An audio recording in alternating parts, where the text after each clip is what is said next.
অমন মুখ গোমরা করে বসে রইলে যে?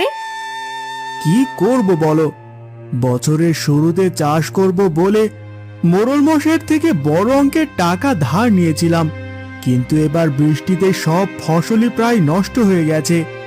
যা টাকা পাবো তাতে সংসার চালানোই কষ্ট, তার উপর মোড়ল মশাইকে যে কোথা থেকে টাকা দেব। অত চিন্তা করো না, দেখো সব ঠিক হয়ে যাবে।